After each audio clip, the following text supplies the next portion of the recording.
தஜாஹாவ் welcome to மயசி dramas. இன்னைக்கான எபிசோடுக்குள்ளே போயிடலாம். எபிசோடோட ஸ்டார்டிங்லேயே ஊஷியோ ட்ரெஸ் எல்லாம் பேக் பண்ணிட்டு இருக்காங்க அப்பார்ட்மெண்ட்டுக்கு மூவ் ஆகிறதுக்காக.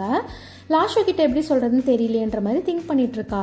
லாஷோ ஒரு கேக் எக்ஸ்ட்ரா இருக்குடி சாப்பிட்றியா அப்படின்ற மாதிரி மேலே வரவும் ஊஷியோ அதெல்லாம் கவர் பண்ணிட்டு இருக்கா. லாஷோ அதெல்லாம் பார்த்துட்டு கேட்டுட்டு இருக்கா, என்ன பண்ணிட்டு இருக்கா இந்த நேரத்தில் ட்ரெஸ் எல்லாம் பேக் பண்ணிட்டு இருக்கே அப்படின்ற மாதிரி கேட்கும். இல்லை லாஷோ, ப்ராஜெக்ட் வேற கிட்ட வந்துருச்சு, காம்படிஷனுக்காக டிசைனிங் எல்லாம் பண்ணணும், நான் பாஸ் கிட்ட பேசிட்டேன், அப்பார்ட்மெண்ட்டுக்கு மூவ் ஆகலான் இருக்கேன்ற மாதிரி சொல்லவும் சரி அதுவும் நல்லதுதான்ற மாதிரி லாஷா சொல்றா. சரி கேட்டுட்டு இருக்கா, என்ன உங்க பாஸ் உன் மேல் ரொம்பவுமே கன்சர்னா இருக்காரு அப்படின்ற மாதிரி கேட்கும். இதெல்லாம் நான் ஒர்க் பண்ணது, ஓவர் டைமா ஒர்க் பண்ணி ஏர்ன் பண்ணதுன்ற மாதிரி சொல்லிட்டு இருக்கா. இப்போ அப்பார்ட்மெண்ட்டில் தான் காட்டுறாங்க. ஊஷியா அவளோட ரூமில் படுத்துக்கிறா. ஷீன் வெளியே இருந்து வரவும் பார்க்குறான், அவனோட கார் வெளியே நிற்குது, ஒரே மண்ணாக இருக்குது. மேலே போயிட்டு ஊஷியா கிட்டே கேட்குறான், என்ன வெளியவே கார் நிப்பாட்டிட்டு இருக்க அப்படின்னு. என்னையே நீ ட்ரிக் பண்ணிட்டல அப்படின்னு சொல்லிட்டு ஸ்ப்ரே பண்ணிட்டு இருக்கா. நெக்ஸ்ட் டே ஊஷியோ ரொம்பவுமே டயர்டாக ஒர்க் பண்ணிட்டு இருக்கா. சீனியர் கேட்டுட்டு இருக்காங்க, என்ன தூங்கலையா, உன்னை பார்த்தா ரொம்பவுமே டயர்டாக இருக்கே அப்படின்ற மாதிரி கேட்கும். நான் வீடு ஷிஃப்ட் பண்ணேன், அதனால் ரொம்ப டயர்டாக இருக்குது அப்படின்ற மாதிரி சொல்கிறான். ஆமாம்மா, எல்லாருக்குமே வீடு ஷிஃப்ட் பண்ணால் அப்படி தான் இருக்கும் அப்படின்ற மாதிரி சொல்லிட்டு சரி ஜெல்லி சாப்பிட்டு ஒர்க் பண்ணுன்ற மாதிரி கொடுக்குறாங்க. அதுவும் இல்லாமல் என்னோட ரூம்மேட் எதுவுமே புரிஞ்சிக்க மாட்டாங்க அப்படின்ற மாதிரி சொல்லிட்டு இருக்கா. ரூம்மேட்டுக்கு பீஸ்க்கும் குவைட்டுக்குமே டிஃப்ரென்ஸ் தெரியலன்ற மாதிரி திங்க் பண்ணிட்டு இருக்கா. அதுக்குள்ளே யாரோ ஊஷியோக்கு டெக்ஸ்ட் பண்ணுறாங்க, என்ன உங்களை கெஃபேல ஆளே காணும் அப்படின்ற மாதிரி கேட்கும். நான் ஏன்னு சொல்லிட்டு ஏதோ ஒரு வீடியோ அனுப்புறாங்க. கிட்ட தான் பேசிட்டு இருக்கா, எனக்கு ஒரு 2 மணி நேரம் முன்னாடி போக பெர்மிஷன் கொடுங்க, நீங்க டாக்ஸி பிடிச்சி போயிருங்க அப்படின்ற மாதிரி பேசிட்டு இருக்கோம். அவனும் கேட்கறான், என்ன ஆச்சு அப்படின்ற மாதிரி கேட்கும். இவளும் சொல்றா, இல்ல என்னோட ஃப்ரெண்ட் லாஷோ இருக்கால, கெஃபே ரன் பண்ணிட்டு அவளுக்கும் ப்ராப்பர்ட்டி மேனேஜ்மெண்ட்டுக்கும் சண்டை ஆயிட்டு இருக்கு நேற்று நைட்டு. இதெல்லாம் எதுவுமே தெரியாம நான் அங்க இருந்து மூவ் அவுட் ஆயிட்டேன், நான் போய் அவளை பார்க்கணும், அதனாலதான் அப்படின்ற மாதிரி பதட்டமா பேசிட்டு இருக்கா. அவனும் சொல்றான், என்னோட காருக்கு உன்கிட்ட தானே இருக்கு, என்னோட காரை நீ எடுத்துட்டு போ அப்படின்ற மாதிரி சொல்றான். சரின்ட்டு அவளும் கிளம்புறா. அதுவும் இல்லாமல் உங்கள் மேலே ஒருத்தர் கம்ப்ளைண்ட் பண்ணியிருக்காங்க அப்படின்ற மாதிரி சொல்லவும் இவளும் கேட்குறா, யார் அது கம்ப்ளைண்ட் பண்ணதுன்னு சொல்லுங்கள், அவங்க கிட்ட வேணால் நான் பேசி பார்க்குறேன் அப்படின்ற மாதிரி கேட்கும். அந்த பர்சனும் சொல்கிறாங்க, அந்த மாதிரி இன்ஃபர்மேஷனை வந்து நாங்கள் வெளியே சொல்லக்கூடாதுன்ற மாதிரி சொல்லவும் அதுக்குள்ளே மிஸ்டர் கு வராங்க. நான் யாருன்றதை கண்டுபிடிச்சிட்டேன், அது வேறு யாரும் இல்லை, அந்த கிளைண்ட் ஜின்சின் தான் அப்படின்ற மாதிரி கு சொல்கிறான். லாஷோ கெஃபேல ரொம்பவுமே சேடாக உட்காந்துட்டு இருக்கா. என்ன பண்ணுறதுன்னு தெரியலையே அந்த வீடியோ அனுப்பி விடுறான். இதை அவள் ஆன்லைனில் ஷேர் பண்ணுறான். நான் தான் ரிகார்ட் காஃபியோட ஓனர், அன்னைக்கு நடந்த விஷயம் இதுதான், அந்த ஃபுல் வீடியோ ஷேர் பண்ணியிருக்கேன்ற மாதிரி அந்த ஃபுல் வீடியோவை ஷேர் பண்ணுறான் ஆன்லைனில். அதுக்குள்ளே ஊஷியோ வரா. அழகான கெஃபே ஓனராக இருக்கீங்க, ஒரு காஃபி கிடைக்குமான்ற மாதிரி வரா. அவளும் டேபிள் மேலே இருக்க ஊஷியோ, உனக்கு வேணும்னா எடுத்து குடின்ற மாதிரி சொல்லிடுறா. அவளும் அந்த காஃபி எடுத்து குடிக்கிறதுக்காக போகிறா. லாஷோவும் சொல்லிட்டு இருக்கா, சாரி ஊஷியோ, நான் உங்ககிட்ட இதெல்லாம் சொல்லியிருக்கணும், ஆல்ரெடி அவனுக்கு கிட்ட பிரச்சனை ஆனதுனால அந்த ப்ராஜெக்ட் போயிடுச்சு, அதனால கம்பெனியில் பெரிய லாஸ், அதுவும் இல்லாமல் இப்போ இந்த உங்ககிட்ட எதுவுமே சொல்லலை அப்படின்ற மாதிரி சொல்லவும் ஊஷியோவும் சொல்லிட்டு இருக்கா, நீ சாரி கேட்கணும், என்கிட்ட இதெல்லாம் எக்ஸ்பிளைன் பண்ணணும் அப்படின்ற மாதிரி எந்த அவசியமும் இல்லை, எனக்கு புரியுது, பார்த்துக்கலாம் அப்படின்ற மாதிரிலாம் அவளை சமாதானப்படுத்திட்டு இருக்கா.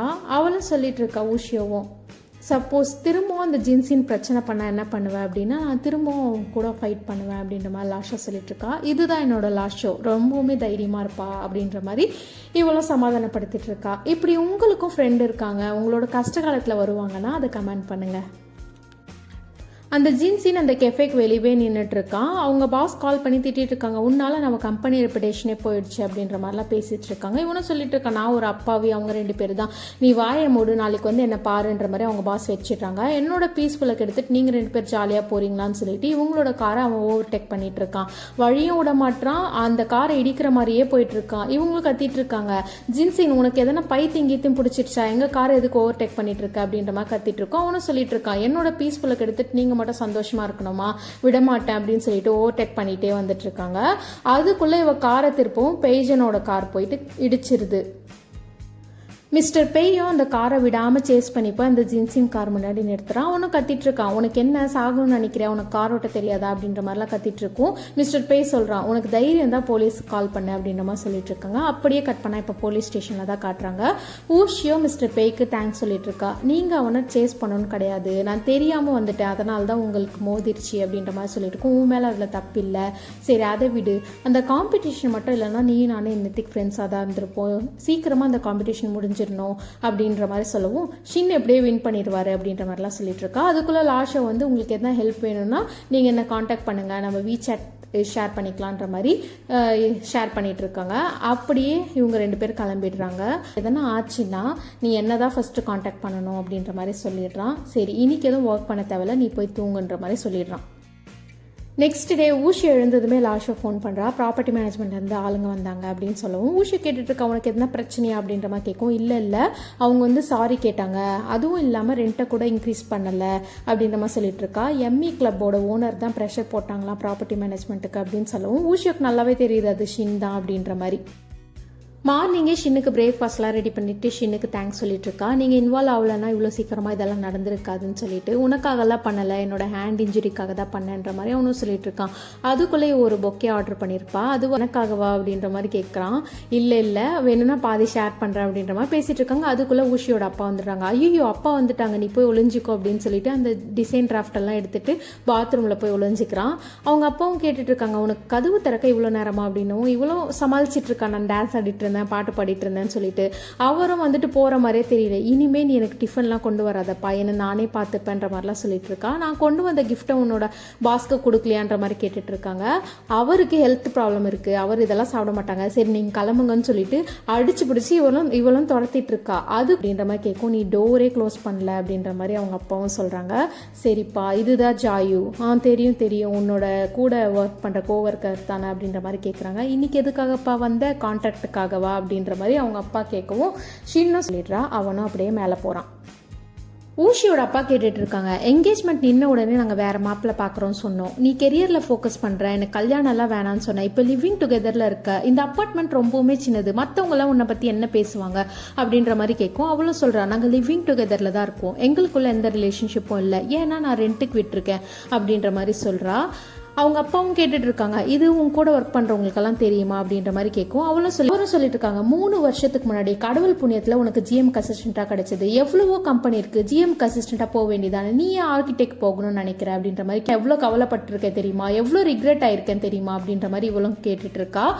என்னோட காலேஜ் அப்ளிகேஷன்ல கூட நீங்க ஆர்கிடெக்ட் படிக்க விடல, நானே தான் அப்ளிகேஷன் ஃபார்ம் ஃபில் பண்ணி போனேன், ஏன்பா இப்படி பண்றீங்க, எனக்கு ஆர்கிடெக்ட் ஆகணும்னு ஆசையா இருக்கு அப்படின்ற மாதிரி கேட்கும். அவங்க அப்பா சொல்லிட்டு இருக்காங்க, நம்ம லைஃப்ல என்ன நடந்ததுன்னு உனக்கு தெரியும், ஆனால் நீ ஆர்கிடெக்ட் ஆகணும்னு நினைக்கிற, என்னைக்குமே நான் இதை வந்து சப்போர்ட் பண்ண மாட்டேன்ற மாதிரி அவங்க அப்பா சொல்லிட்டு கிளம்புறாரு. இப்போ அப்படியே ஊஷியோட அப்பா அவரோட மெமரிஸ் எல்லாம் திங்க் பண்ணி பார்க்குறாரு. அவள் சின்ன வயசில் இருக்கும்போது சொல்லியிருப்பா, உன் காலில் அடிபட்டிருக்குன்னு சொல்லிட்டு தானேப்பா வேறு வீட்டுக்கு போகலான்ற, நான் உன்னை கூப்பிட்டு போகிறேன், 30 ஸ்டெப் இருக்குது, அப்போ உனக்கு காலே வலிக்காது அப்படின்ற மாதிரி சொல்லியிருப்பா. அப்படியே அவள் ஸ்கூல் படிக்கும்போது ஸ்கூலில் தங்குறேன்னு சொல்லிட்டு வந்திருப்பா. அப்புறம் இந்த வீட்லேயே தான் தங்கியிருப்பா. அப்புறம் ஆஃபீஸ் போகும்போது ரெகுலர் எம்ப்ளாயி ஆகிட்டல அப்படின்ற மாதிரி அவரோட ஸ்வீட் மெமரிஸ் எல்லாம் அப்படியே திங்க் பண்ணி பார்க்குறாரு. ஊஷியோ ரூமை போய் சாத்திக்கிறா. ரூம் கதவு திறக்கவே மாட்டா. இவனும் எதோ சொல்லி கூப்பிட்டுட்டு இருக்கான், நீ ஆர்டர் பண்ண டிஷ் வந்துருச்சு, அட்லீஸ்ட் நீ இதையாச்சும் எடுத்துட்டு போய் சாப்பிடு அப்படின்றான். அப்பயும் வெளியே வர மாட்டா.